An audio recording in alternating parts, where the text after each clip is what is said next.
Bengal safe Murshidabad জেলায় ফার্নিচারের জগতে এক পরিচিত ও প্রতিষ্ঠিত নাম। 57 বিবি সেন রোড, বহরমপুর, মুর্শিদাবাদ।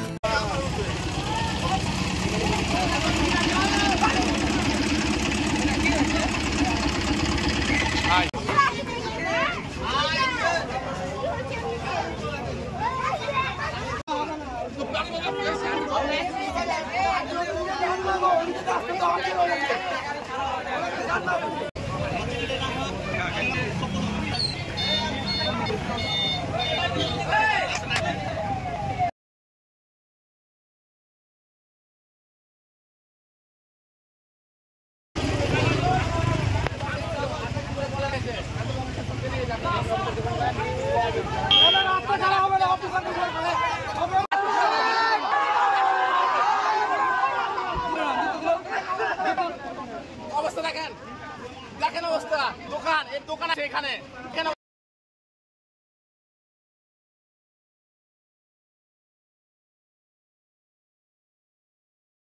মানুষ মোটরসাইকেলে চোখে দেখতে পাচ্ছে না গাড়ি ঘটলে, যার জন্য 4 জন অ্যাক্সিডেন্ট হয়ে মারা গেছে।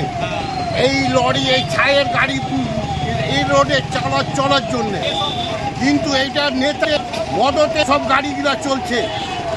ওভারলোডিং গাড়িগুলো এই রোডে চালার কোনো অনুমতি নেই। এসডির কাছে, বিডিওর কাছে, আইসির কাছে, সমস্তর কাছে আমরা জেনেছি ওভারলোডিং গাড়ি এই রুটে চালার কোনো অনুমতি নেই। আর নেতাদের মজতে এইসব গাড়ি ওভারলোডিং চলিয়ে ছায়ের গাড়ি চলছে।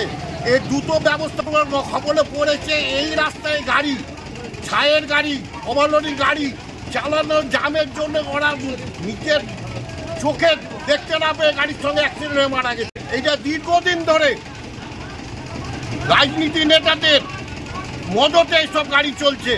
কখনোই না, এটা তো কিছু করার না। এটা তো দিদির সরকার চলছে, এখন দিদির সরকার চলছে, যে যা ইচ্ছে তাই করছে। হ্যাঁ, বাধ্য, কিচ্ছু করার নাই। বেশি কিছু বলতে প্রশাসন ধরবে, প্রশাসন টুটি চিপে ধরবে, কিচ্ছু করার নাই। এখান দিয়েই যাচ্ছে, পিডিসিএলের রাস্তা থাকা সত্ত্বেও তাই না। এটা কি পঞ্চায়েতের রাস্তা না পৌরসভা? পৌরসভার রাস্তা। আর আমরা পৌরসভার বাসী, কেন আমাদের এইভাবে শ্বাসকষ্ট হবে? বাচ্চাদের হাতে শ্বাসকষ্ট হচ্ছে, এটা দেখাশোনার কে দায়িত্ব আছে? হ্যাঁ, চেয়ারম্যান জানে, অবশ্যই চেয়ারম্যানও কাল রাত্রে বলেছিল সকালবেলায় জল দেবো, এত জল দিচ্ছে। সবারই বাড়িঘর তো খারাপ বললো, সবারই বাড়িঘর খারাপ। বেঙ্গল সেফ মুর্শিদাবাদ জেলায় ফার্নিচারের জগতে এক পরিচিত ও প্রতিষ্ঠিত নাম।